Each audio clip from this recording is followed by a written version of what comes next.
দুর্গাপুরে নির্বাচনী প্রচার কর্মে উত্তপ্ত হয়ে উঠছে। রবিবার দুর্গাপুর পশ্চিম বিধানসভার দেশবন্ধু নগর মাঠে এক জনসভা থেকে কেন্দ্রের স্বরাষ্ট্রমন্ত্রী অমিত শাহকে তীব্র আক্রমণ করলেন তৃণমূলের যুব সভানেত্রী সায়নী ঘোষ। সভায় বক্তব্য রাখতে গিয়ে সায়নী ঘোষ কটাক্ষ করে বলেন, কেন্দ্রীয় সংস্থায় যেমন ইডি ও সিবিআই দিয়েও রাজনৈতিকভাবে জিততে না পেরে এখন নির্বাচন কমিশনকেও ব্যবহার করা হচ্ছে বলে অভিযোগ তোলেন তিনি। পাশাপাশি তিনি দাবি করেন, বাংলার মানুষ নিজেদের অধিকার রক্ষার লড়াই চালিয়ে যাচ্ছে। এদিন তিনি আরও বলেন, বিজেপি নেতারা যদি অর্থ সাহায্যের প্রতিশ্রুতি দেন তবে আগে সেই টাকা হাতে নিয়ে বলার পরামর্শ দেন সাধারণ মানুষকে। তার কথায় সেই টাকা দিয়ে দৈনন্দিন প্রয়োজন মিটিয়ে পরে ভোট দিতে যেতে হবে। এই জনসভাটি অনুষ্ঠিত হয় তৃণমূল প্রার্থী কবি দত্তের সমর্থনে। মঞ্চে উপস্থিত ছিলেন দুর্গাপুর পূর্বের প্রার্থী প্রদীপ মজুমদার, জেলা সভানেত্রী অসীমা চক্রবর্তী, রাজ্য সাধারণ সম্পাদক শিব দাসু এবং যুব সভাপতি পার্থ দেবাসী সহ অন্যান্য তৃণমূল নেতৃত্ব।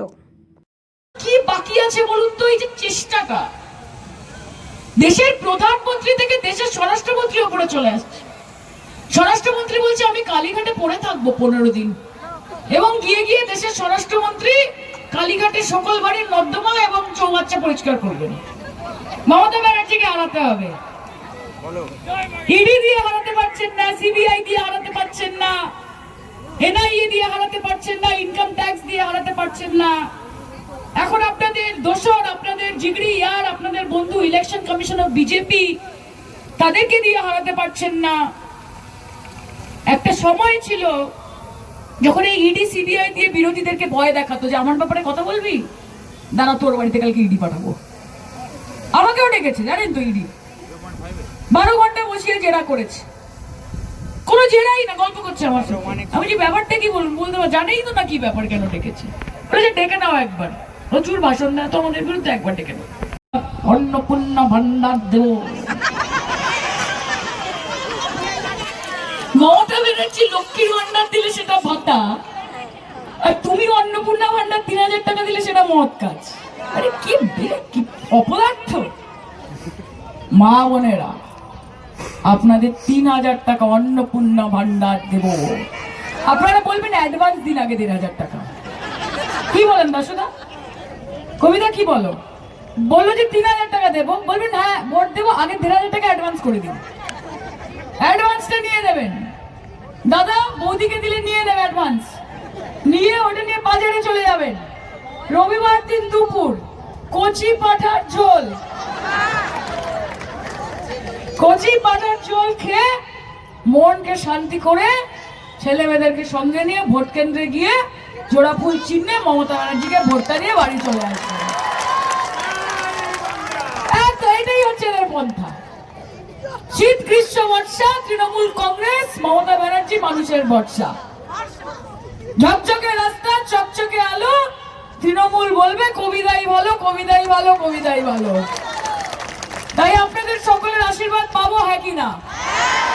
আপনাদের সকলের সমর্থন পাবো, হ্যাঁ কিনা? লড়াইটা করতে পারবো, হ্যাঁ কিনা? দেশের গণতন্ত্রকে বাঁচাতে হবে। সবাই যদি পল্টুরাম, নীতিশ কুমার আর চন্দ্রবাবু নাইডু হয়ে গিয়ে এদের সাথে হাত মিলিয়ে নেয়, নিজের পিঠ বাঁচানোর জন্য দেশ বাঁচবে না, গণতন্ত্র বাঁচবে না, মহিলাদের সম্মান বাঁচবে না। কিন্তু এই লড়াই শুধুমাত্র পাড়ায় আলো এলো কিনা, জল এলো কিনা, কোন অঞ্চল সভাপতিকে আমার পছন্দ না সেটার ভোট নয়। এই ভোট মমতা বন্দ্যোপাধ্যায়কে শুধু 4র্থবার মুখ্যমন্ত্রী বানানোর ভোট নয়, দেশের প্রধানমন্ত্রী বানানোর ভোট। এটা মাথায় রাখবেন।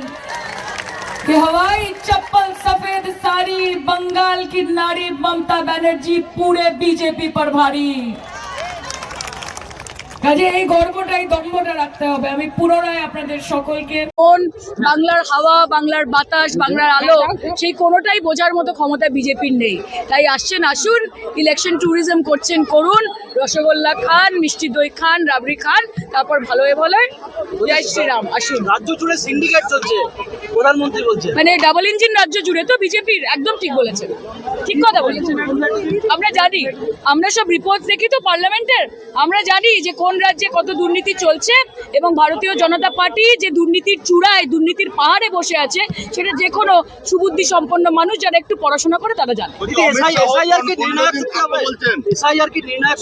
দেখুন, যতই নাড়ুক কলকাঠি, নবান্নের 14 তলায় চৌঠামে আবার হাওয়াই চটি, হাওয়াই চটি, হাওয়াই চটি।